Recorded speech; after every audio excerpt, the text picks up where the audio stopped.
Have a blessed day po sa ating pong lahat. Ang ating pong devotion ay kinuha ko po sa Luke chapter 18.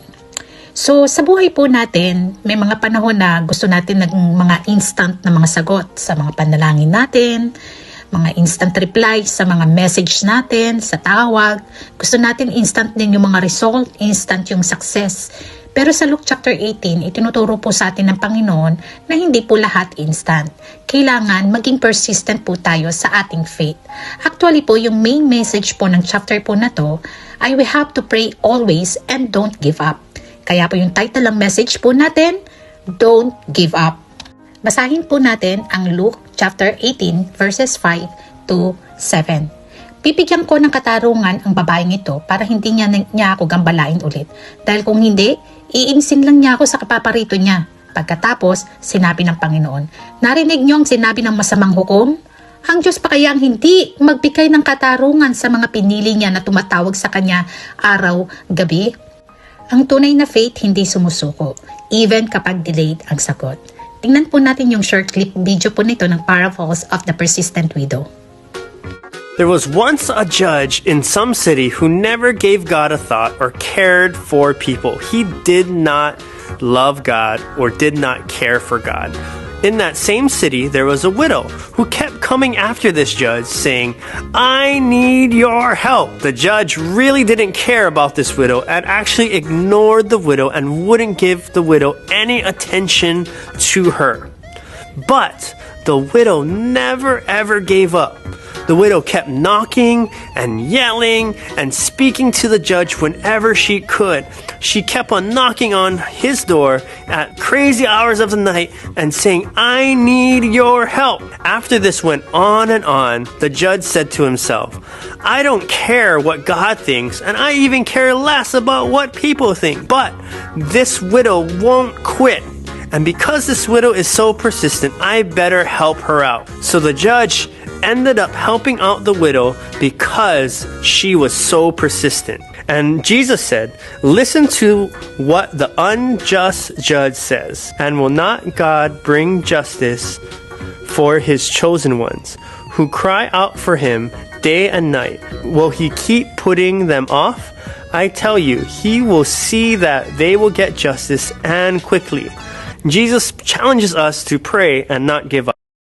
First point po natin, be persistent. Makikita po natin to sa verses 1 to 8. Yung babae, nagpaulit-ulit siya na humihingi ng justice. Kahit unfair yung judge, sumuko rin siya sa huli. Naging persistent yung babae kaysa sa kanyang nararamdaman.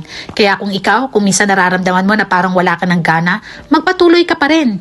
Kung unfair yung judge sumagot dahil sa persistence, how much more ang Diyos na mabuti? Don't stop praying. Hindi dahil mabagal ang sagot, ibig sabihin wala nang ginagawa si God. Minsan, hindi pa timing, o maaaring may naayos lang si Lord, o maaaring may tinuturo siya sa iyo. Faith equals trusting kahit hindi mo pa nakikita. Second point po natin, be real. Makikita po natin to sa verses 9 to 14. So nakita natin dito yung kwento ng isang Pariseo at ng isang tax collector. So makita natin yung karakteristik ng Pariseo, masyadong mayabang, piniflex niya yung kanyang mga good works, pero itong tax collector na to, napaka-humble niya, napaka-honest niya. So God listens to the humble at hindi doon sa mga nagpapa-impress. Hindi kailangan na aesthetic yung prayer natin. Kailangan maging authentic lang tayo.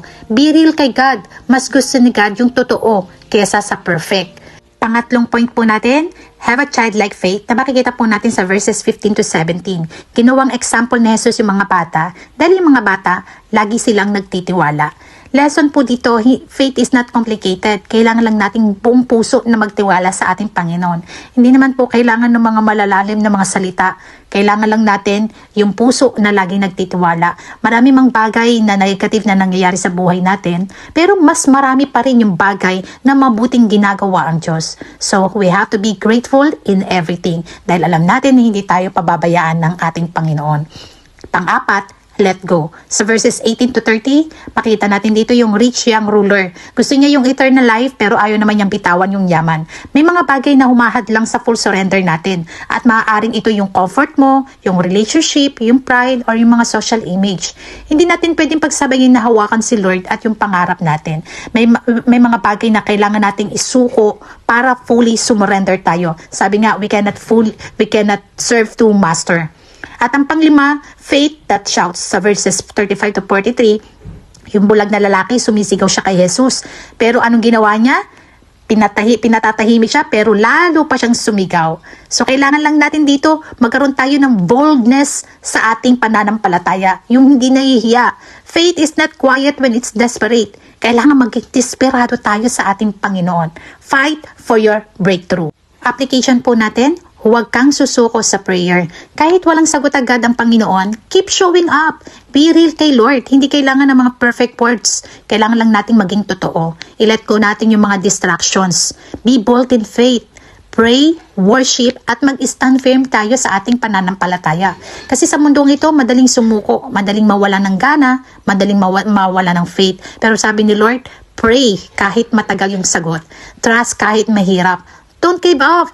Huwag kang sumuko sa prayer mo. Maging totoo lang tayo sa ating Panginoon at bitawan natin yung mga mahadlang sa mga paglilingkod natin sa ating Panginoon. Lumapit tayo kay Lord with boldness at hindi kanya i-ignore, hindi rin siya late, at lalong hindi siya tahimik ng walang dahilan. He is working even when you don't see it.